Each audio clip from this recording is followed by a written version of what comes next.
And welcome back, brothers and sisters. Welcome to the Parable of the Vineyard YouTube Torah portion live study. We are at week 29, Acharei Mot, after the death. It is Leviticus chapters 16, 17, and 18. And we'll be talking about the scapegoat, Azazel, which we'll find out in a little bit, the Day of Atonement, cleanliness, and some pretty simple stuff like not sleeping with your relatives, no bestiality, and no homosexuality. So before we get into it, just want to say a few things. If you're new, if you just happen to come across this by chance, my name is Adam, your host, and I am just a student of the Torah, and I've been called to study it, and I invite you to be study partners with me. I'm not some great, wise old teacher, just a student of the Torah, and again, I invite you to study alongside with me. So before we get into it, let's start with a little bit of prayer, and maybe even a shofar blast. Yeah, it's not too late, considering we didn't get to do one on Friday. So, yeah. So let's bow our hearts. Heavenly Father, Yahweh Most High, we just come before you in Yahusha's name, and we thank you for this opportunity to study together all across your earth. And we just pray that you open our eyes and ears to the wonderful things out of your Torah, that we may understand, grow thereby, and just continue to cultivate our heart that we may bring forth the fruit that you've so desired from man. We bless you and thank you so much for reconciling us back to you through Messiah Yahusha and his offering his blood for us. And we thank you so much for opening our eyes to the majesty and the relevancy and the beauty of your Torah. In Yahusha's name we pray. Amen. Amen. Welcome, brothers and sisters. Okay, so let's do... Yeah, let's do a quick one. What do you think?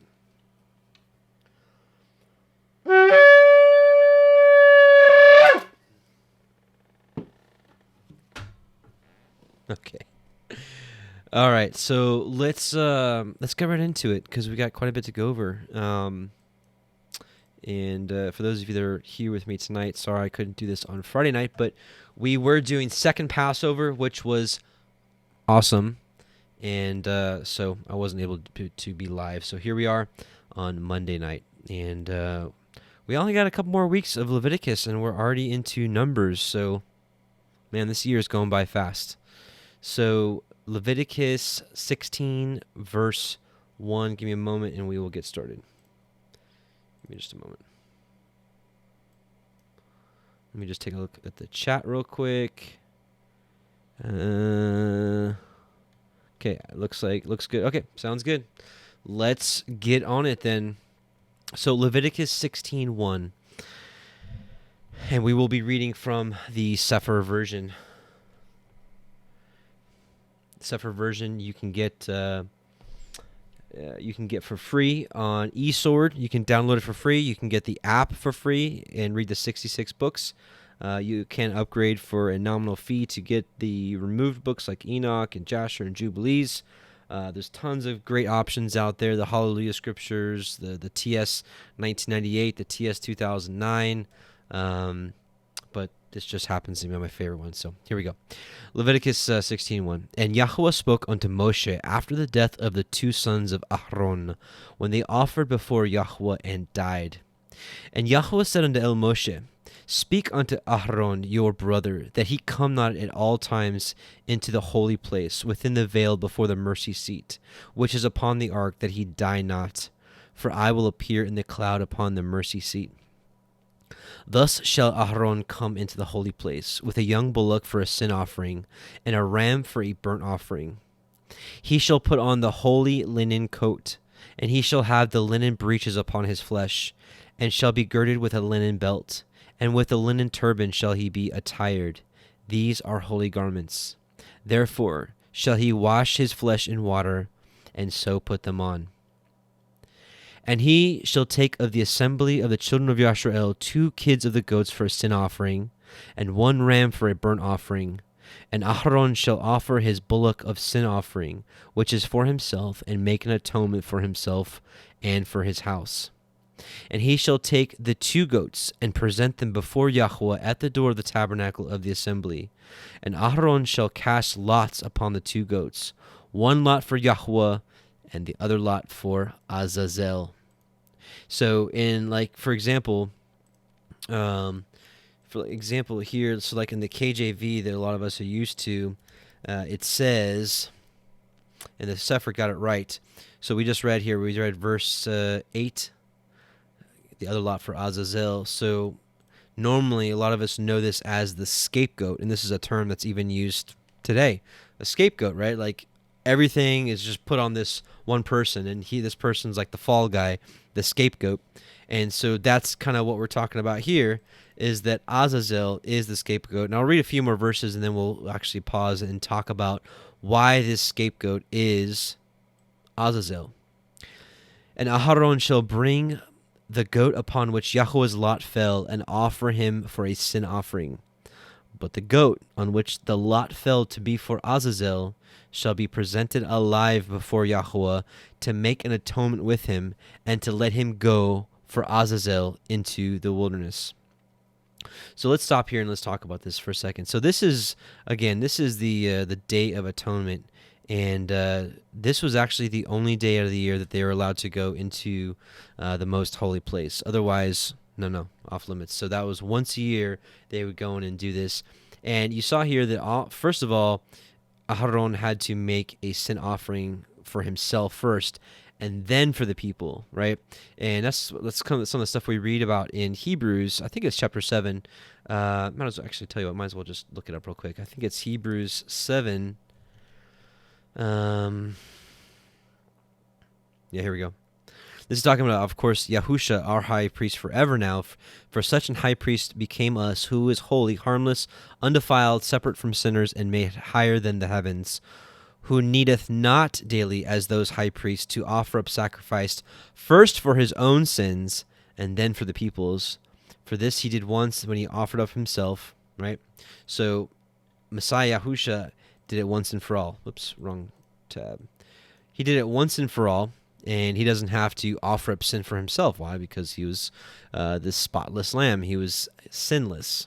But let's talk about why this scapegoat is for Azazel. Now, some of you that are familiar with the book of Enoch, you probably already know. But just to show you here that the CEPHER got it right, this is Leviticus 16:8. You can see here what it says, and Aharon shall cast lots upon the two goats, one lot for Yahweh and the other lot for the scapegoat. And you can see H5799, Hazazel, right? Azazel is the Hebrew word here, and it was only used 4 times, and we're going to read all 4 times tonight, all in Leviticus. You got it here in verse 8 where we just read, twice in verse 10, and once in verse 26, which we'll read just shortly. But this is straight up Azazel, and where this comes from, you can only find this really in the book of Enoch, and we're going to read chapter 10 of Enoch.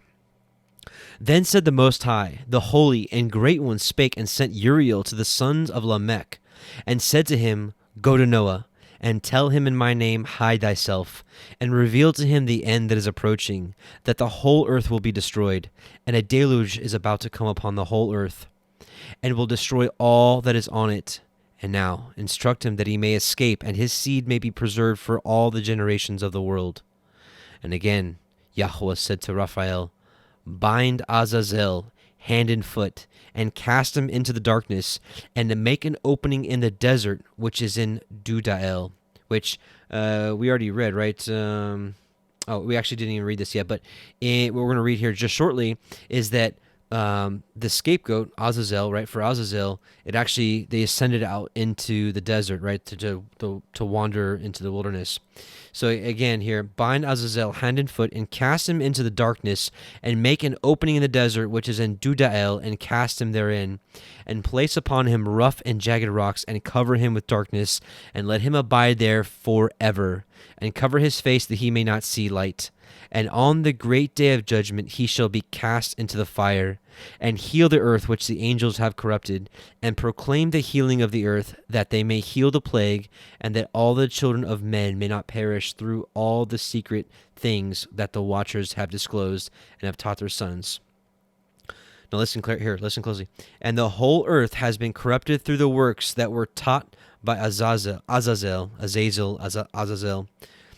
To him ascribe all sin, right? So this is the scapegoat. So they're putting it all on him because he's the one that, he's the one that taught men wickedness.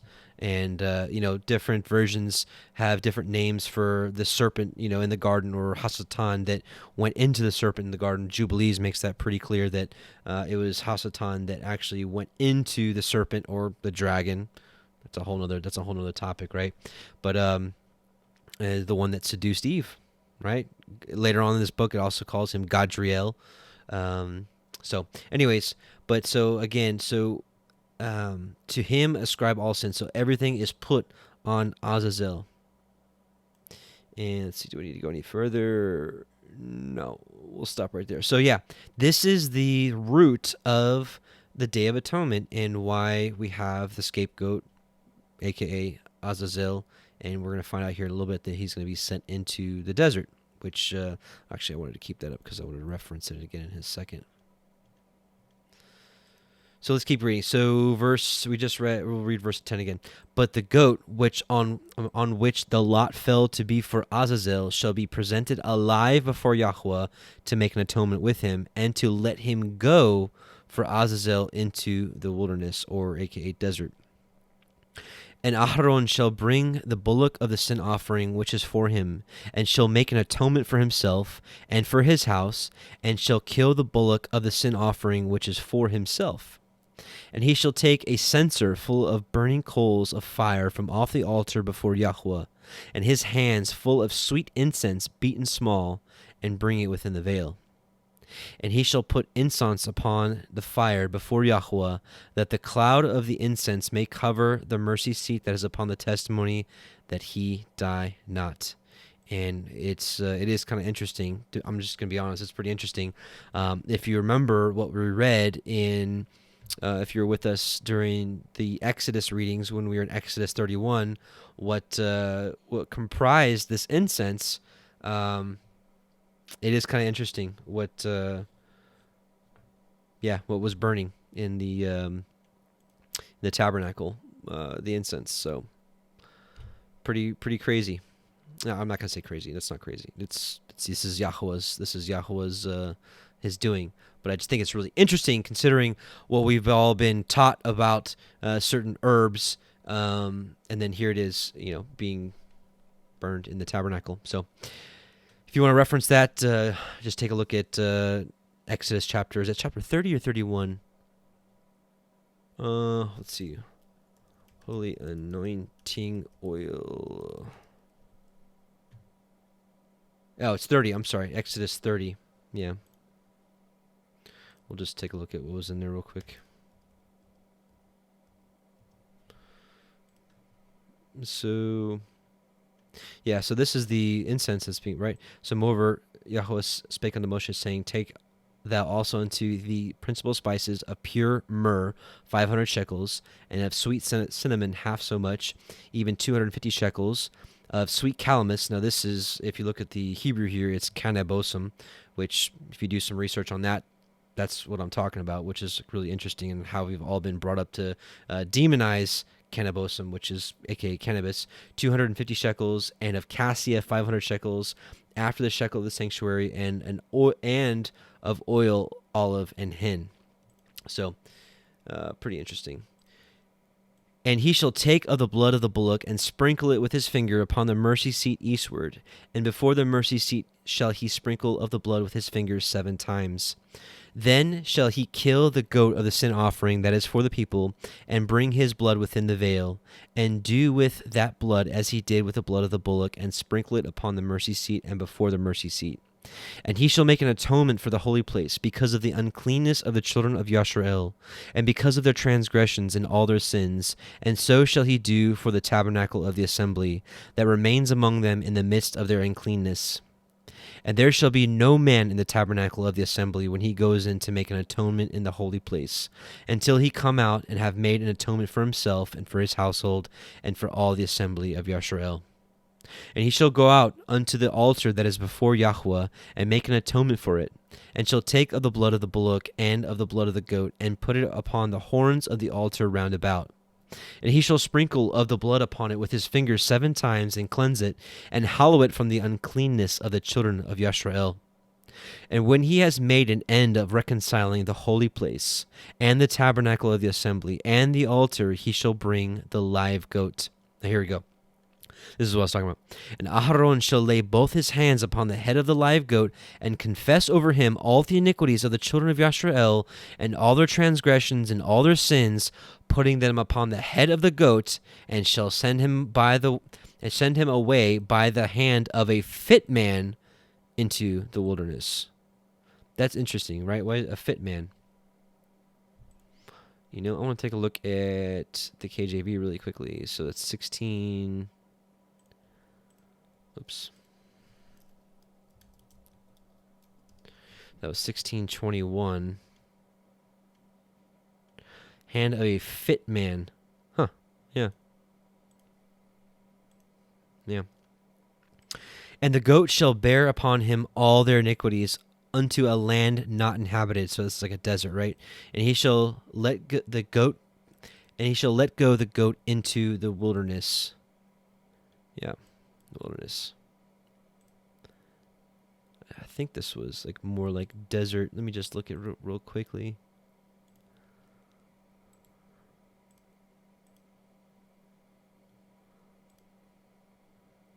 Yeah, wilderness. Okay, midbar. Yeah, that's definitely. It could be translated as wilderness, desert, uninhabited land, wilderness. Right. Okay. All right. Verse 23. And Aharon shall come into the tabernacle of the assembly, and shall put off the linen garments which he put on when he went into the holy place, and shall leave them there.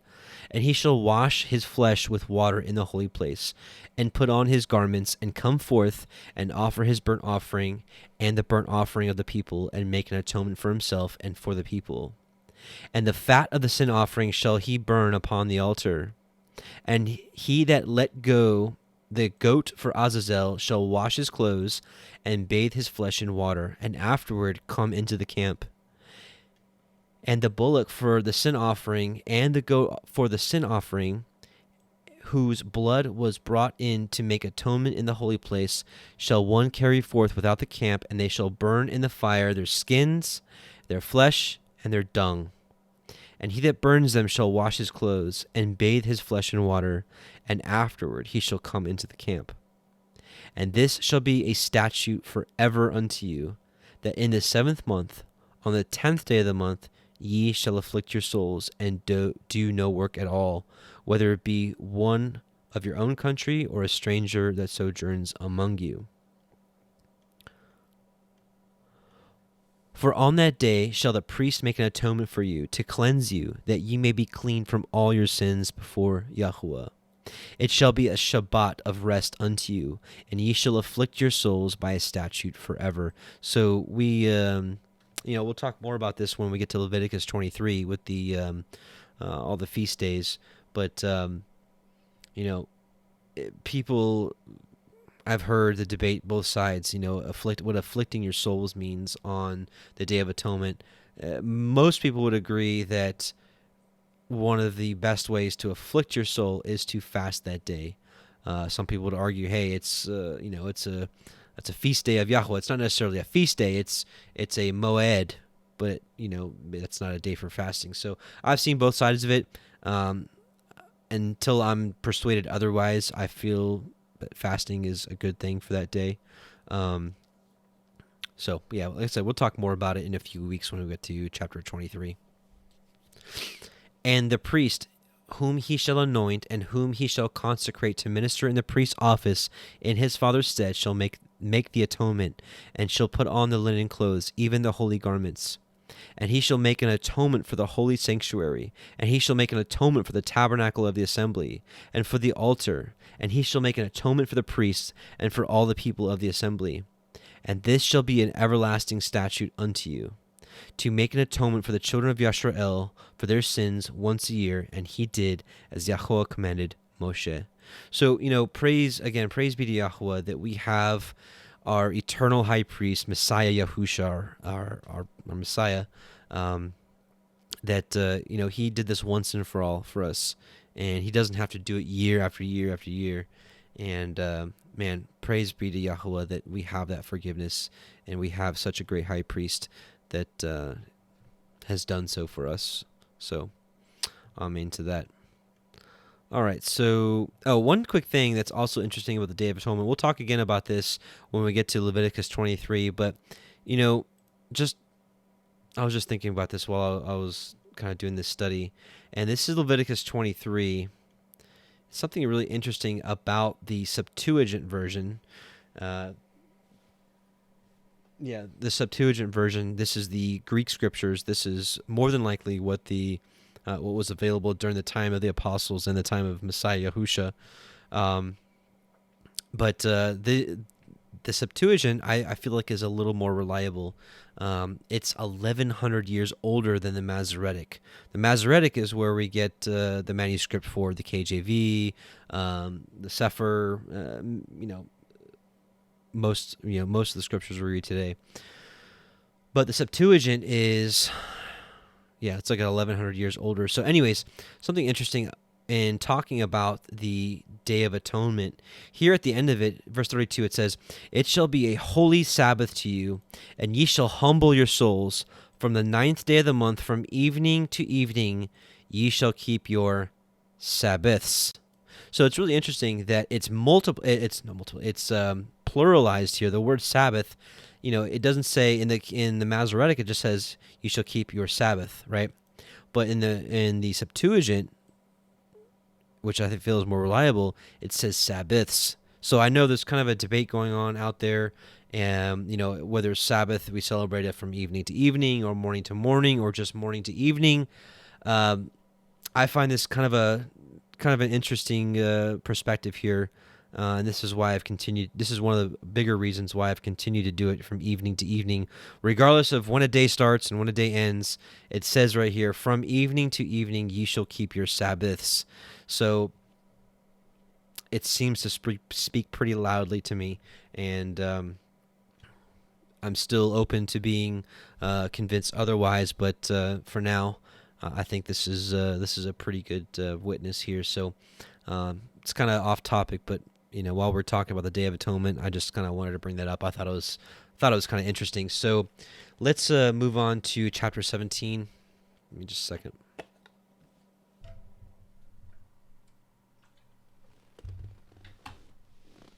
Well, let me just say this. Calendar stuff, when a day starts, when you celebrate your Shabbat, listen, I'm just proud of you. I hate that word proud. I'm just ecstatic that you want to celebrate his feast days, that you want to celebrate his Sabbath, and that you're just doing it, because I'm not going to argue with you, if you want to do it morning to morning or just morning to evening. Listen, I'm just thrilled to be called your brother in this late hour when most people don't even believe or even care to believe that you would even want to do it. So that's not going to be a point of contention for me at all. All right, so Leviticus 17 and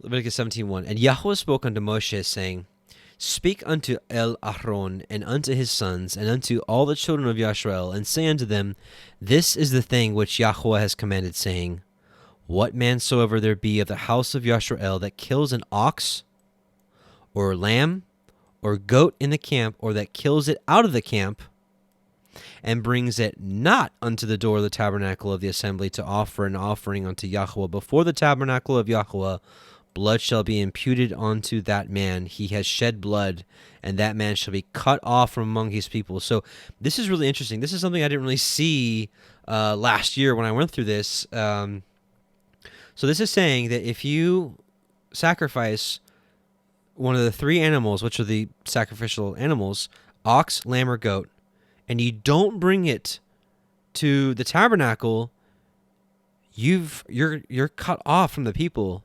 Like, that's pretty big, right? That's pretty interesting. So think about this. Remember, I've been really thinking about our society that is just all about eating meat. And let me just say this ahead of time. Listen, eating meat is totally biblical and totally per the Torah, right? But I think it's got to be done a certain way. And hear me out. Just hear me out for a second. I'm not here to convince you about changing any of your eating habits or make you feel this way or that way. All I want is the truth, okay? So all I'm here to do is talk about what the scripture says and what I think it's saying. Now, remember in when they were coming out of Egypt, and they said they had flocks beyond measure. I mean, tons of, flocks of cattle and goats and sheep. And remember in the wilderness, they were like lusting for meat. They're like, give us meat, right? Or remember when they didn't have any food and like, what are we going to eat? And it's like, if eating beef and, lamb or goat was just totally cool, whatever, why would they be lusting it? Why wouldn't they just go kill some of these cows and just make a big barbecue? But they didn't.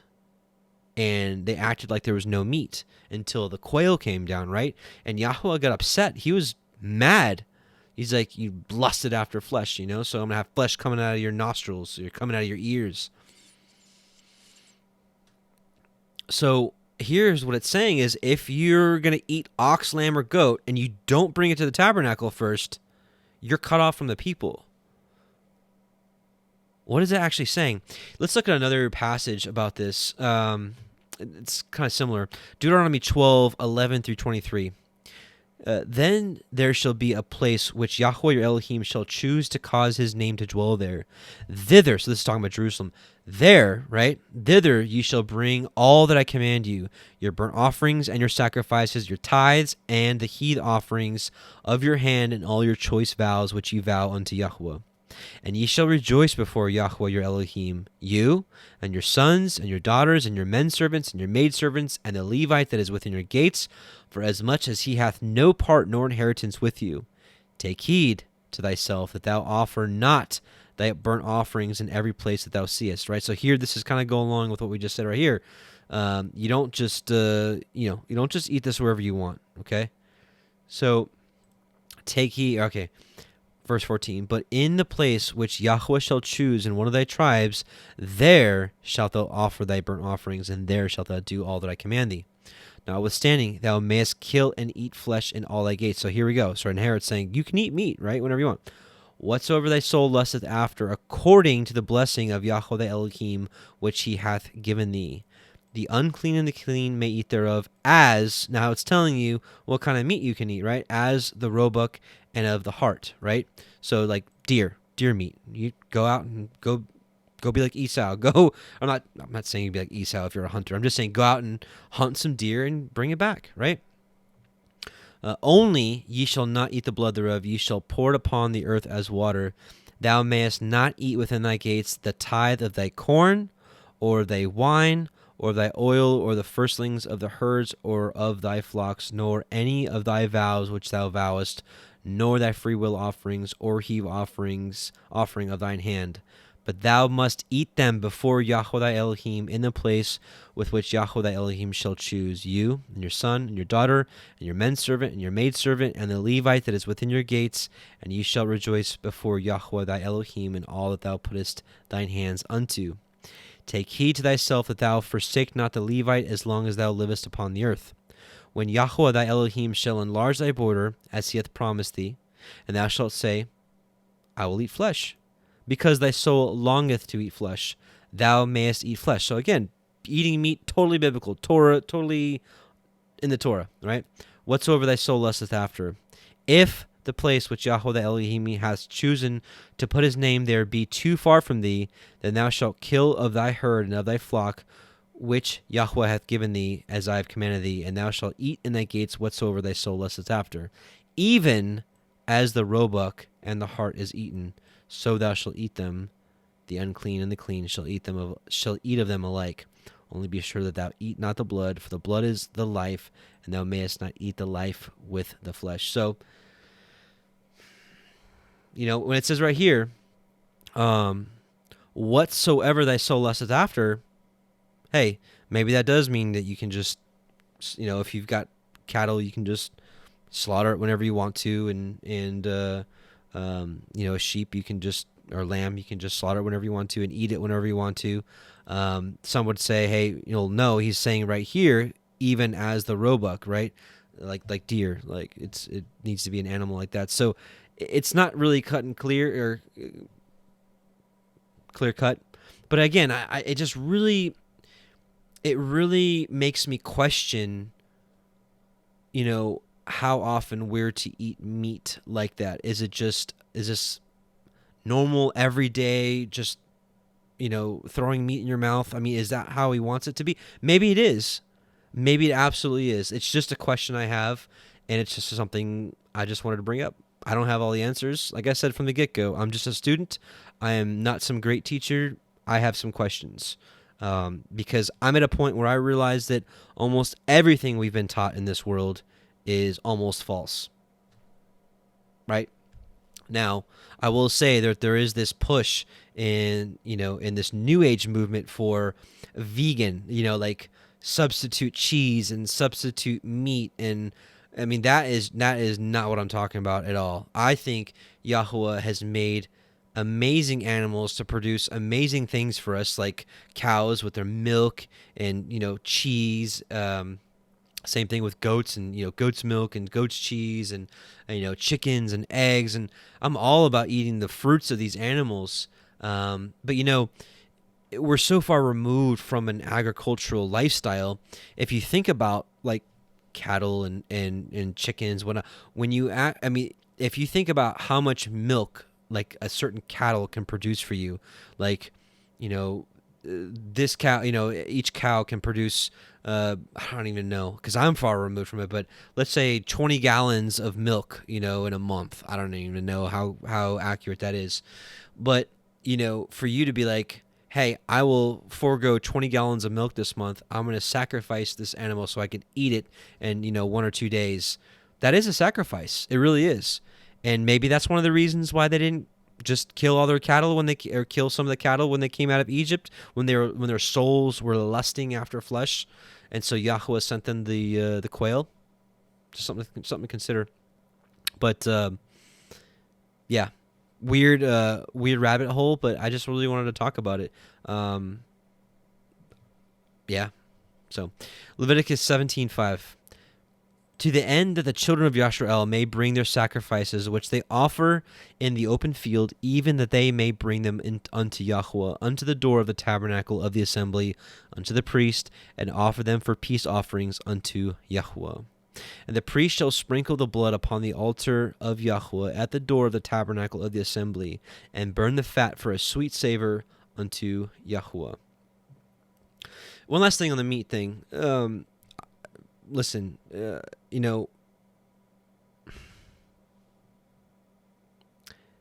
I'm just from speaking from personal experience. I've eaten meat almost my entire life, and just recently, a couple years ago, I went like 2 years vegetarian, not vegan. I'm not like that, but I went vegetarian. I really enjoyed not eating flesh, and for the last 8 months or so, I've been vegetarian. But let me tell you something, like on Passover when I ate lamb, it was incredible because it was something special. It was a special occasion. It was like I'd never eaten meat in my entire life, and it was just amazing, right? I don't know. Maybe it should be a little more for special occasions. I don't know. I am not here to tell you how to do anything. I'm just here bringing up some things to consider. That's all. Okay, and the priest shall sprinkle the blood upon the altar of YHWH at the door of the tabernacle of the assembly, and burn the fat for a sweet savor unto YHWH. And they shall no more offer their sacrifices unto devils, after whom they have gone a whoring. This shall be a statute forever unto them throughout their generations. And this gone a whoring thing, I mean, this is part of coming out of her, my people, because the world has gone a whoring after the ways of devils, essentially. And so this is part of not being defiled with women, right? Which, coming out of her not being defiled with women, that has to do with Proverbs 6:20 through 24. Let me read that real quick for you. My son, keep thy father's commandment, and forsake not the law of thy mother. Bind them continually upon thine heart, and tie them about thy neck. When thou goest, it shall lead thee. When thou sleepest, it shall keep thee. And when thou awakest, it shall talk with thee. For the commandment is a lamp, and the law is light, and reproofs of instruction are the way of life. What? To keep thee from the evil woman. Come out of her, from the flattery of the tongue of a strange woman. And that's really what the whole book of Revelation is about. It's about two women, the faithful woman and the whore, the harlot woman, not defiled with women, with the woman.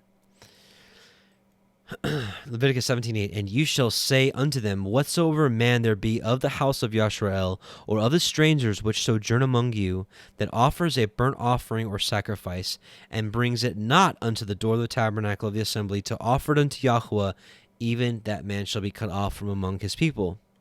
There it is again, right?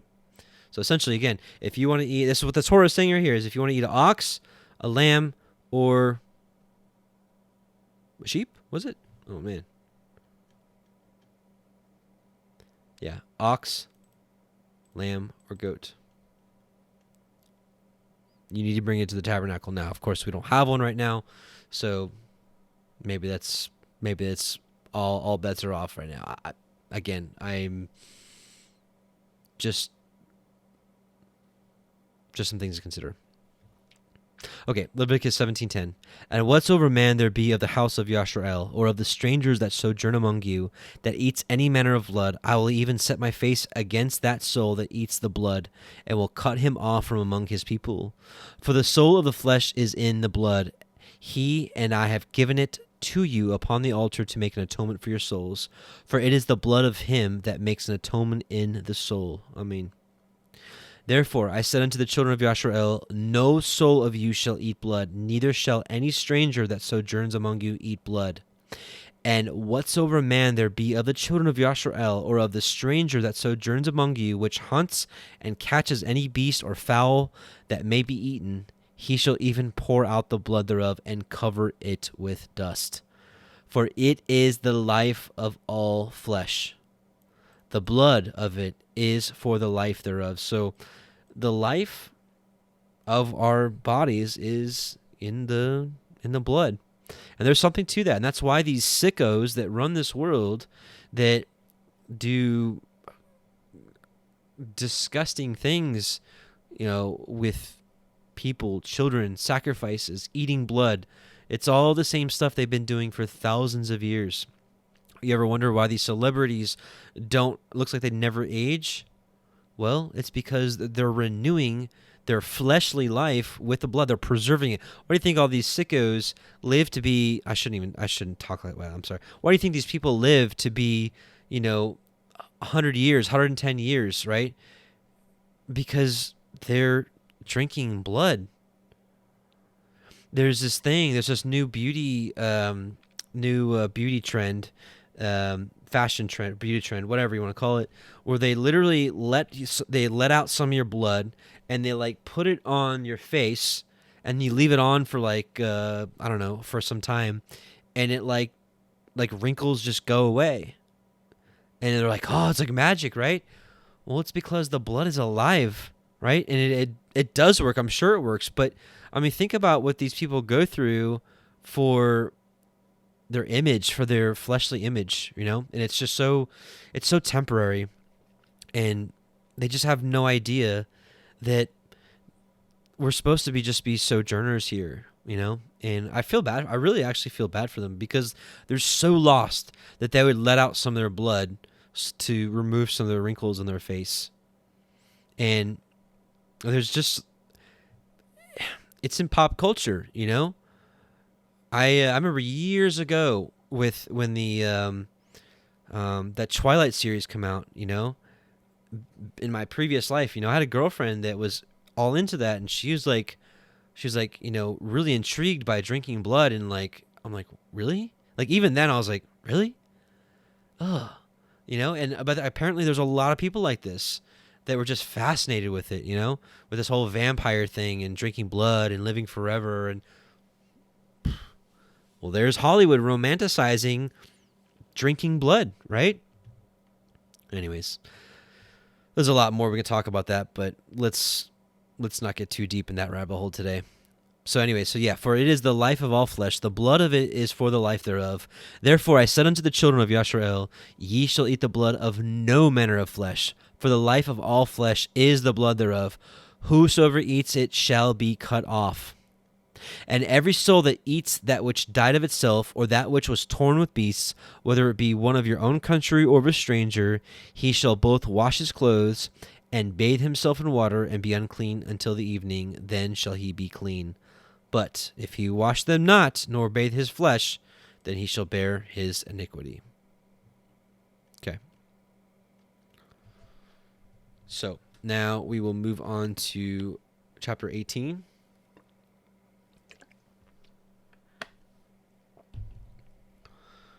Okay. All right, chapter 18. Unlawful sexual relations. Leviticus 18:1. And Yahweh spoke unto Moshe, saying, Speak unto the children of Yisrael, and say unto them, I am Yahweh Elohim. After the doings of the land of Mitzrayim, wherein ye dwelt, ye shall not do.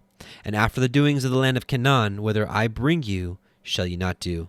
Neither shall ye walk in their ordinances. Ye shall do my judgments, and guard my ordinances to walk therein. I am Yahweh Elohim.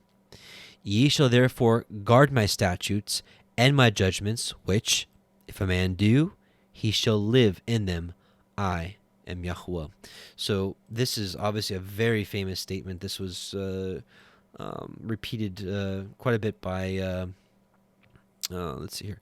I got some passages I want to read about this, but the Torah is life. Now we were talking about blood and life, the flesh. Well, Torah is the life of man, but more so of the Ruach, right? Let's talk about that. Live an eternal life in the Ruach. Matthew 19:16-17. And behold, one came and said unto him, Good master, what good thing shall I do that I may have eternal life? Right? He's talking to Messiah. He's like, what can I do to have eternal life? And he said unto him, Why callest thou me good? There is none good but one, that is Elohim. But if thou wilt enter into life, keep the commandments. Pretty simple. Amen. That goes along with Revelation 22:14. Blessed are they that do his commandments, that they may have the right to the tree of life, which is in New Jerusalem, and may enter in through the gates into the city, New Jerusalem. Right? Keeping his commandments. Deuteronomy 4:1. Now therefore hearken, O Yisrael, unto the statutes and unto the judgments which I teach you, for to do them that ye may live, and go in and possess the land of which Yahweh your Elohim of your fathers giveth you, which for our day and age will be New Jerusalem. Amen. Deuteronomy 32:46-47. And he said unto them, Set your hearts unto all the words which I testify you among you this day, which ye shall command your children to observe to do, all the words of this law. Now, I've been approached by many about a certain ministry that teaches.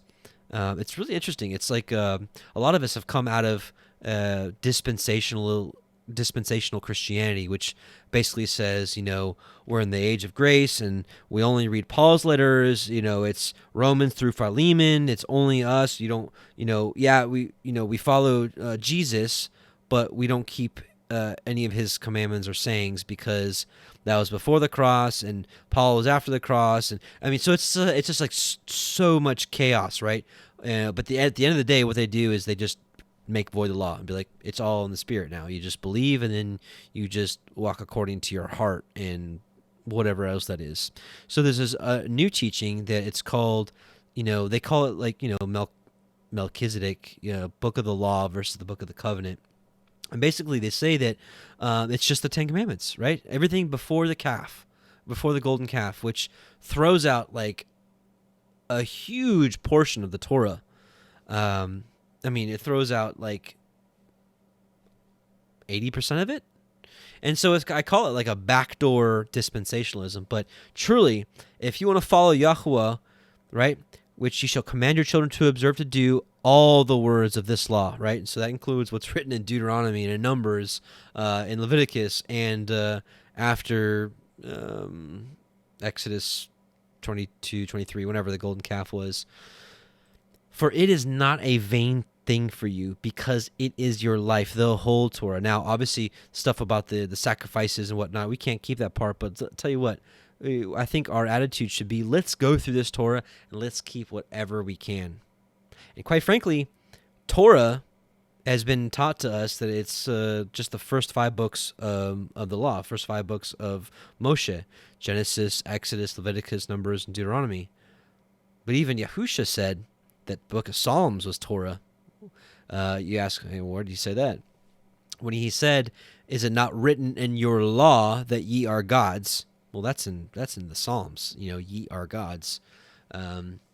So, anyways, that's something I've been thinking about. We talked about this a few weeks ago, that the 613 laws, that's a Jewish tradition. There's way more than 613 commandments here in the Torah, and so why it's just 613, it's beyond me.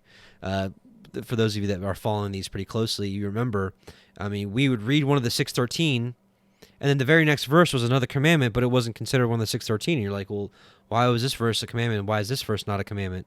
Why is this part of 613? Why is this not part of the 613? So we're really trying to shed all of Jewish traditions. That's why this last Passover, we didn't do the ceder plate.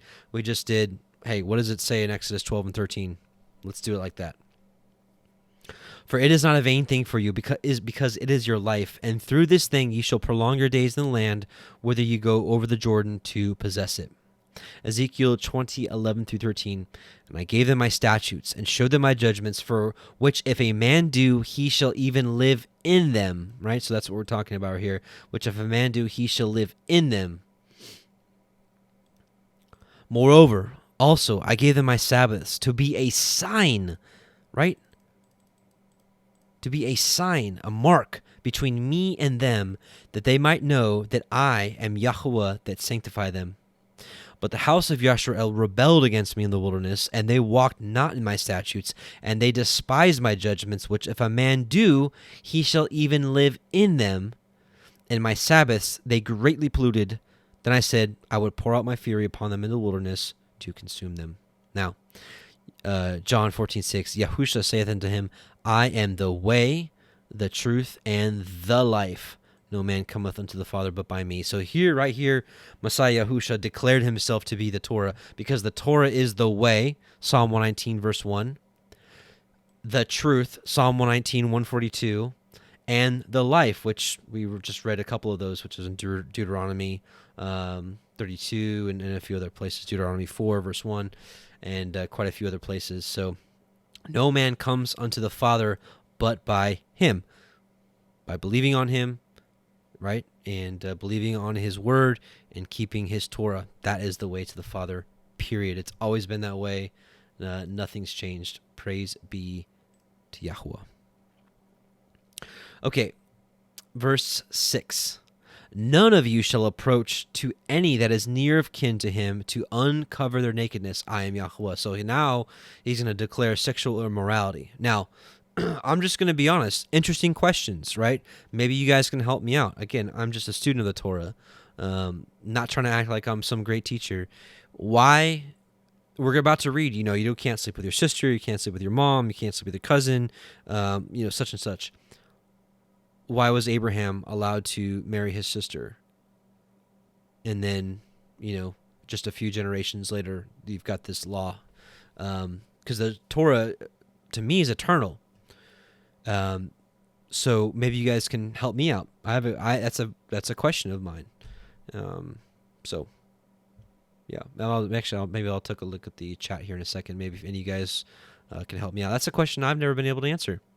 Now, when someone asks me the same thing about Adam and Eve, well, it's like, what are you going to do, right? You have two people. I mean, how else are we going to populate? But when we get to Abraham's time, is there someone else he can choose other than Sarah? I have to imagine, right? Maybe Yahuwah wanted the seed of Abraham, that lineage, to be pure from that standpoint. I don't know, just something to consider. But I am interested if any of you guys have. Maybe I need to wait a little longer. Okay. So the nakedness of your father or the nakedness of your mother shall you not uncover. She is your mother. You shall not uncover her nakedness. Now, this term uncovering your nakedness, this is for a sexual act. And that's why a lot of people, when we talk about the sin of Ham, and it said he uncovered his father's nakedness, that's also a term for sleeping with his mother. So it's possible that's what he did, or it's possible that Noah got drunk and was literally naked in his tent and was like, and Ham was like, Shem, Japheth, you all need to come check this out. This is hilarious.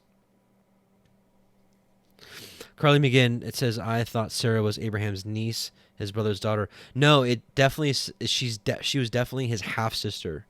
Yeah, definitely his half sister. Yeah, that's right. Leah and Rachel were twins. That's true. Yep. That's very true. Ace Caliber, because the Torah was not available then. Well, that's not true, because the Torah was well alive in Abraham's day. And we know that through Genesis 26:5, when he was talking to Isaac. It says, because that Abraham obeyed my voice and kept my charge, my commandments, my statutes, and my laws, which the Hebrew word here is Torah. So he kept his Torah. Abraham kept his Torah. Maybe that part of the Torah wasn't written yet. I'm not sure.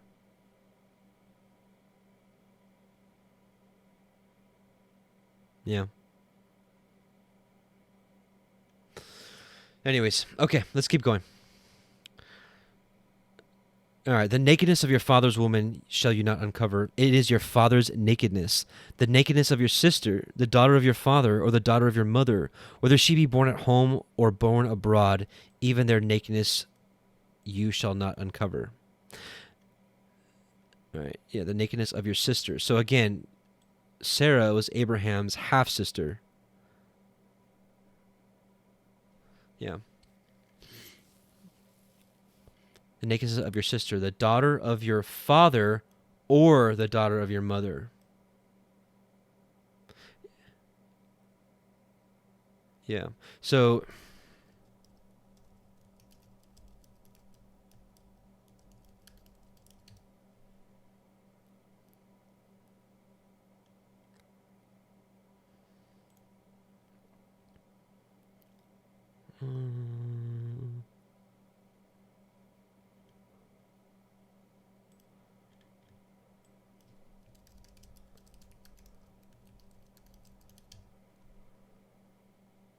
yeah, here we go. Genesis 20, verse 12. And yet indeed she is my sister. This is Abraham talking about Sarah. She indeed is my sister. She is the daughter of my father, but not the daughter of my mother, and she became my wife. So listen, this questioning here isn't like questioning Abraham. He is like, I am nobody to question Abraham. I'm just wondering like why it was okay for Abraham, and then why later. Maybe this part was added later. I'm just just asking a question.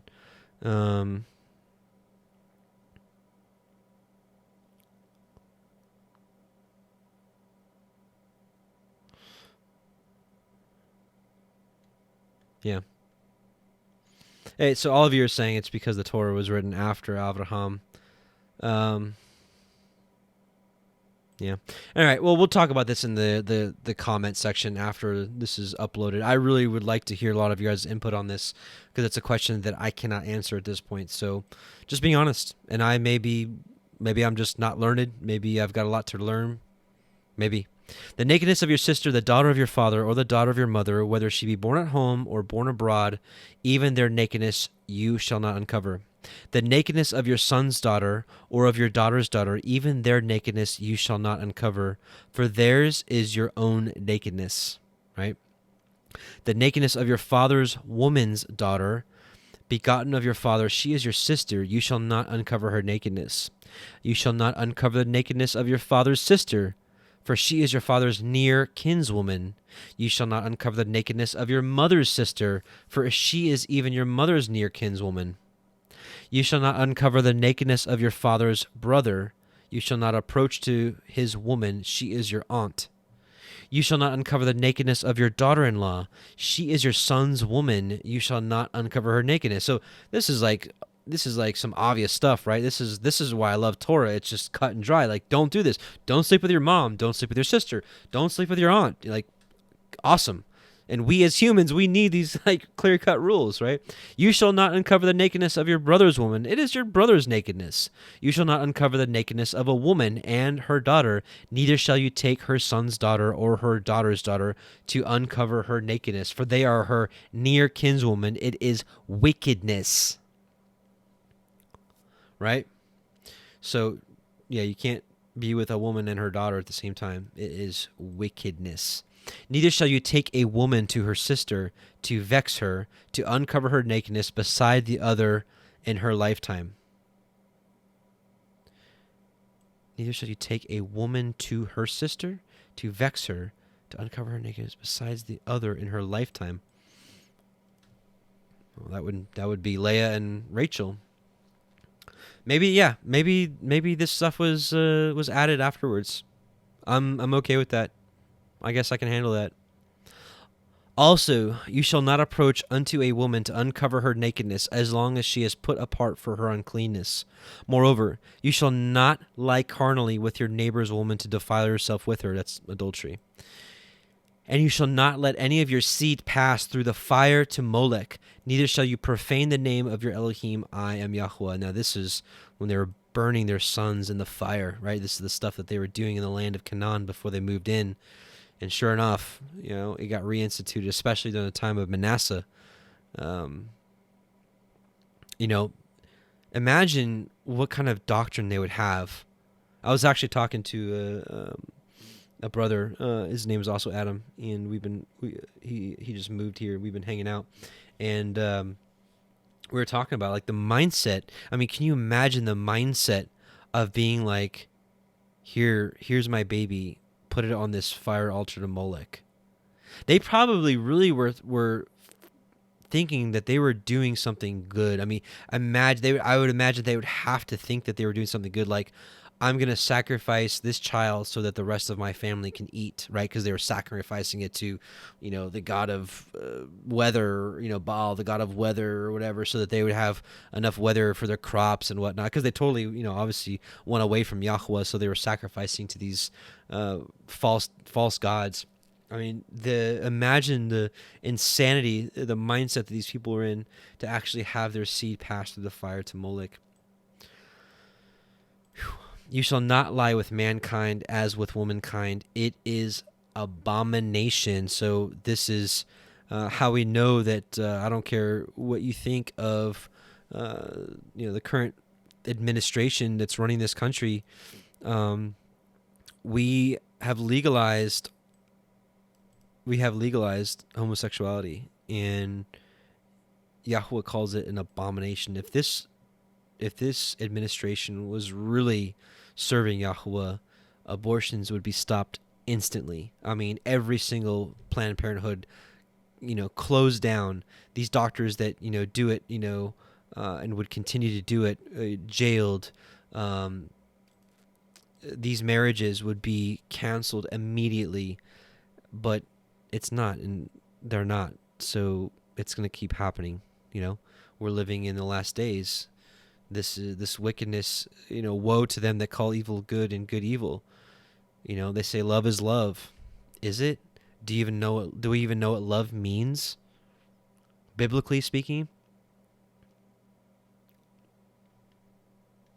It's wickedness. It's abomination. Straight up. Neither shall you lie with any beast to defile yourself. Now, at the same time, am I condemning people? Because, we are all equally guilty in sin. So a murderer is guilty, a homosexual is guilty, a drunkard is equally guilty, a liar, a thief, a covetous person, an idolater, people are equally guilty across the board, right? But I know we're living in the days where this is starting to be accepted because it's, part of normal society now. It's even pop culture. Like, it's even, I gotta tell you, man, you know, I'm done now, but I was back in college last year because I was learning, stuff for the ministry to do graphic design and whatnot to help improve the visuals here of the channel. And being in class with these 18 to 22-year-olds, and probably half of them were, like this, and it's just like pop culture. It was beyond me that how much things have changed. It became normal on TV, like, 15, 20 years ago, and it's just like breeding. It's like breeding this. Anyways, we all know, everybody that's watching this right now, it's wrong, so I'm just preaching to the choir, so let's move on. Leviticus 18:23, neither shall you lie with any beast to defile yourself therewith, neither shall any woman stand before a beast to lie down thereto. It is confusion. This is bestiality, right? This is having intercourse with animals. So, I mean, what else do we say here, right? Defile not yourselves in any of these things, for in all these the nations are defiled, which I cast out before you. So they were doing all this stuff, right? The Kenizzites and the Perizzites and the Yebusites and all these people, they were all doing this nasty stuff. And the land is defiled, therefore I do visit the iniquity thereof upon it, and the land itself vomits out her inhabitants.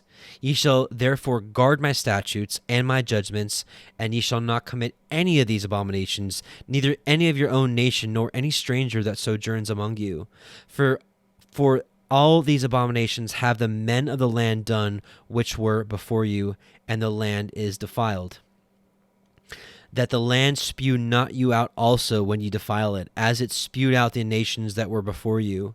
For whosoever shall commit any of these abominations, even the souls that commit them, shall be cut off from among their people. Therefore shall ye guard my ordinance, that ye commit not any one of these abominable customs which were committed before you, that ye defile not yourselves therein.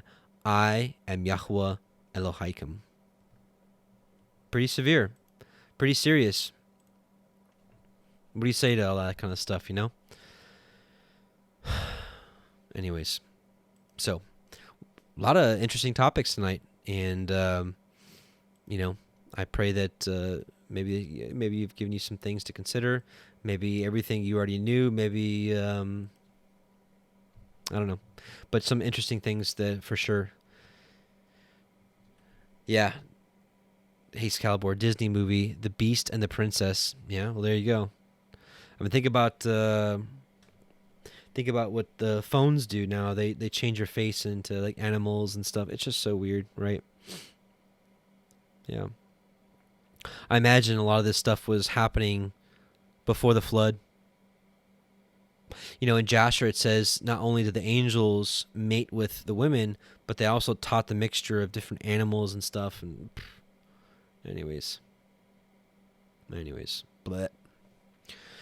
So, well, brothers and sisters, that is it for this evening, and we should be back on track this Friday night for week 30. And like I said, we got a few more weeks in Leviticus, and we are on to Numbers, and then we'll get into Deuteronomy, which is my favorite. So I'll just take a look at the chat here really quickly. So if you're watching this as a recording, I'm going to be hanging out the chat for maybe just a few minutes, and we'll be finished up. So let's see. Clifton Breedlove POTV. I can't find the verse in Exodus, but I'm pretty sure Yahuwah made a covenant with the people of Israel, which is what actually freed them from Egypt and gave the Torah. Now I hear you. I mean I hear you guys that like the Torah was officially given, at Mount Sinai. However, the Torah was well active before then. It's very apparent in Jasher and Jubilees that during the life of, even in Jubilees, I think it's chapter 7 or 8 or 9, but it talks about how Noah gave all the commandments and ordinances and what to all 3 of his sons, right? And that's why nobody has any excuse, because, Yahweh was like, hey, I gave these all to your forefathers, and they transgressed my ways, and they decided not to follow my ways. So it's like, what do you want me to do? The Torah is eternal. It's, the book of the book of Proverbs says that the Torah is light. And one of my thought processes lately is that in the first day, when it says Yahweh separated the light from the darkness, I think that has something to do with the Torah. But, yeah, interesting.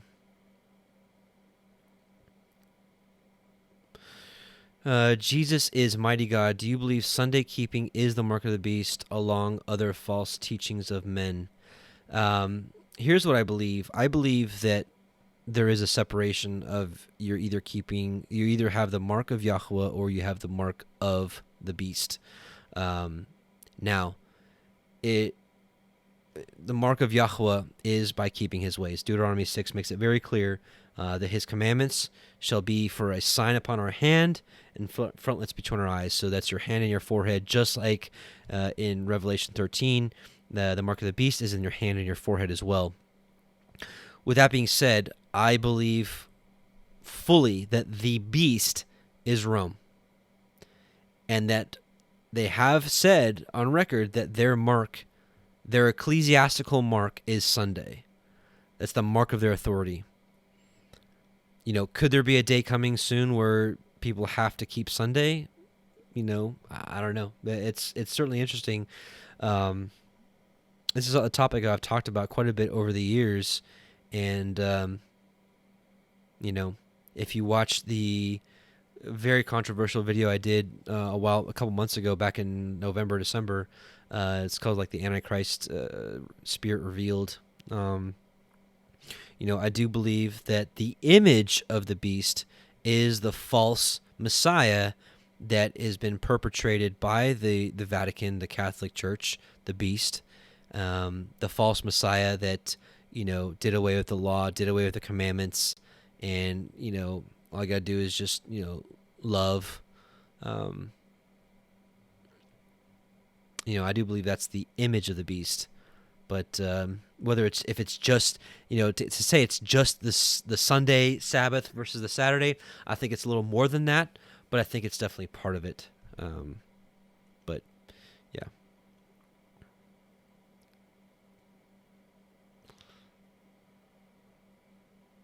And listen, as far as a chip or a vaccine or whatever, listen, there might be a day coming very soon that you've got to take one of these things in order to continue in commerce.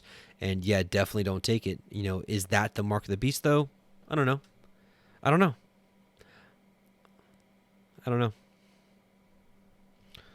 So anyways, let's see. Hang tight.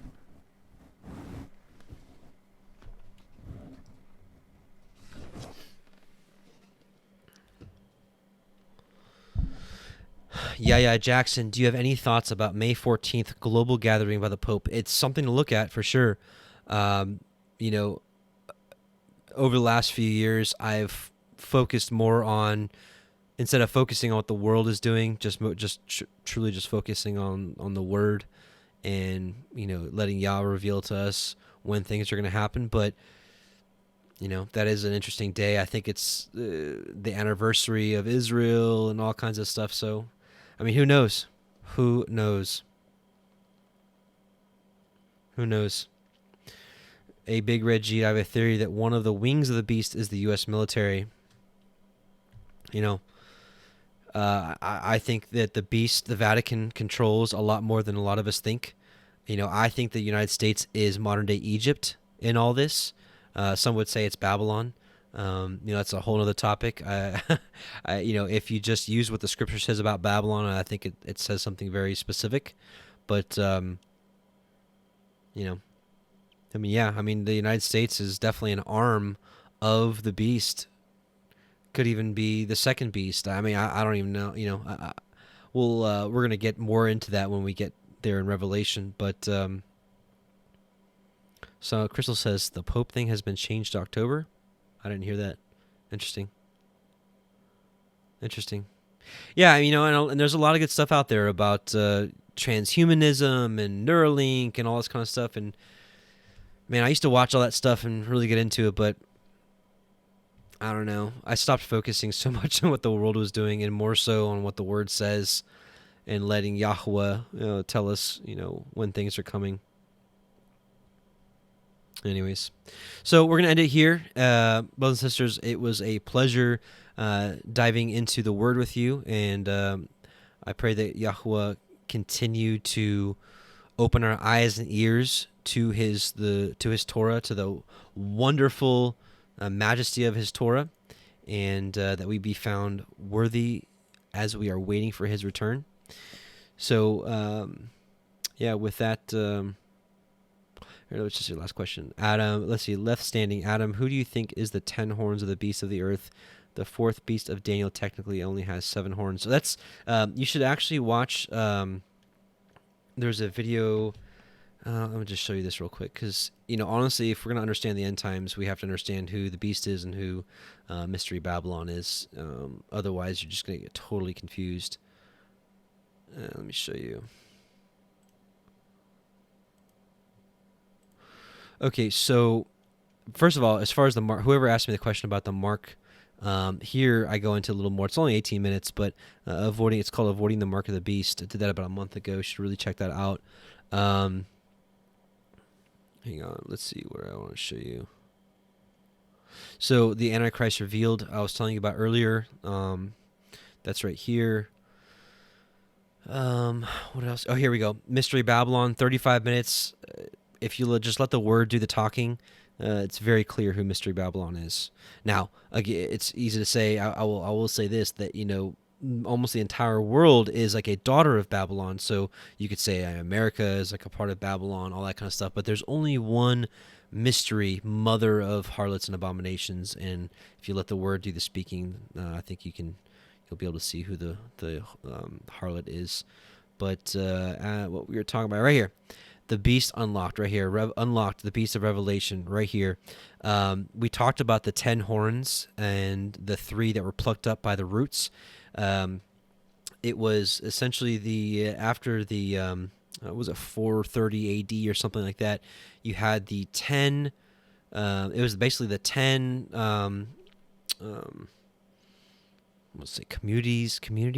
He had the 10 separate tribes essentially of the Roman Empire, like the Heruli, the Vandals, the Ostrogoths, the Visigoths. All these. You had 10 of them, and 3 of them were absolutely annihilated by the papacy. They are plucked up by the roots, as it says in Daniel. They are they were completely annihilated. There was no remnant. That they were entirely cut off. And it was they did it because these 3 groups. It was who was it? Let's see, who was it that were killed? Let me see.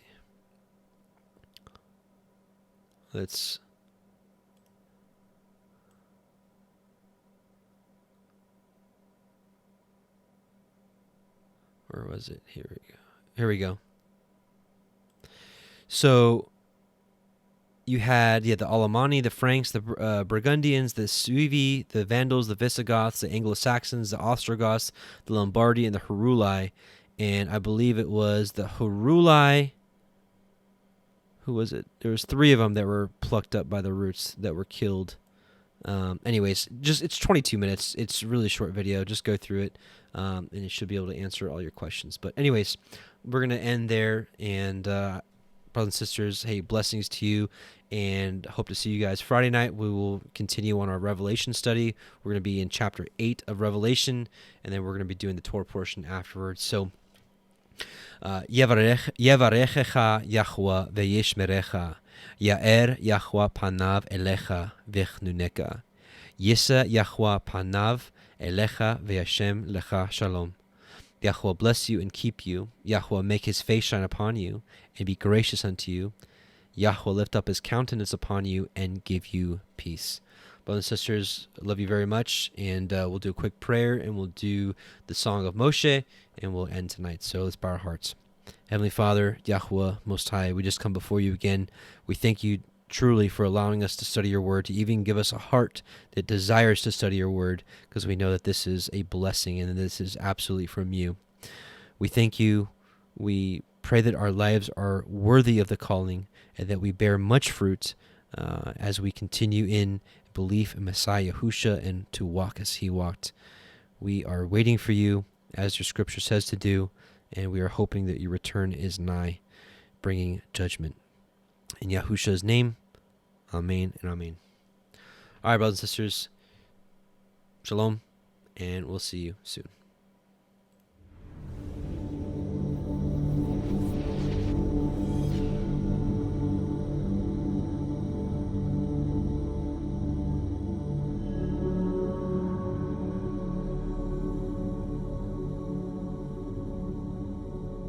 I sing to Yahweh, for he is highly exalted.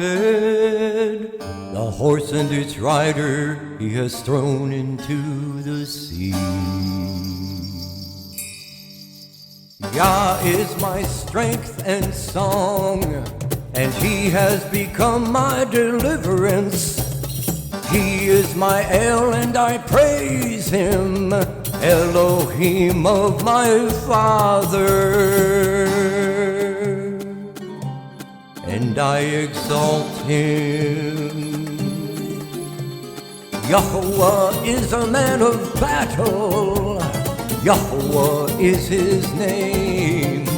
He has cast Pharaoh's chariots and his army into the sea, and his chosen officers are drowned in the sea of reeds. The depths covered them, they went down to the bottom like a stone.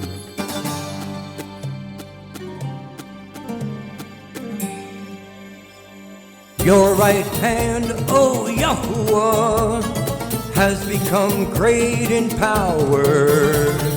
Your right hand, O Yahuwah, has crushed the enemy.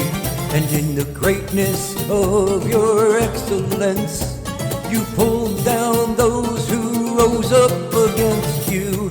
You sent forth your wrath, it consumed them like stubble. And with the wind of your nostrils, the waters were heaped up.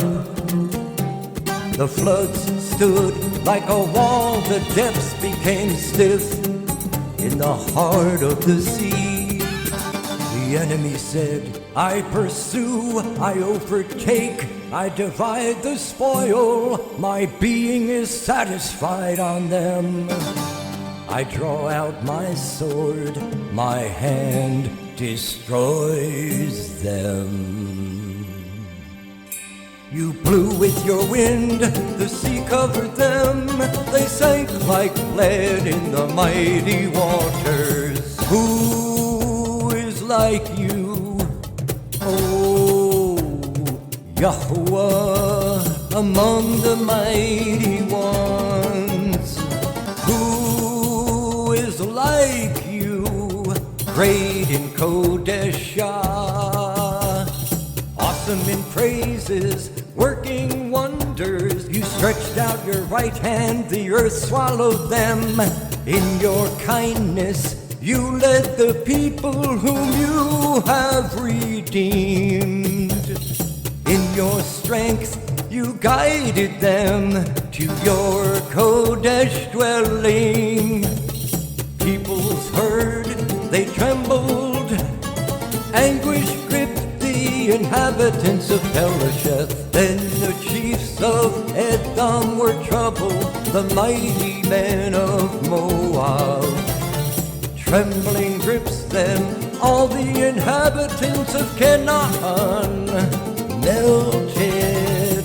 Fear and dread fell on them by the greatness of your arm. They are as silent as a stone.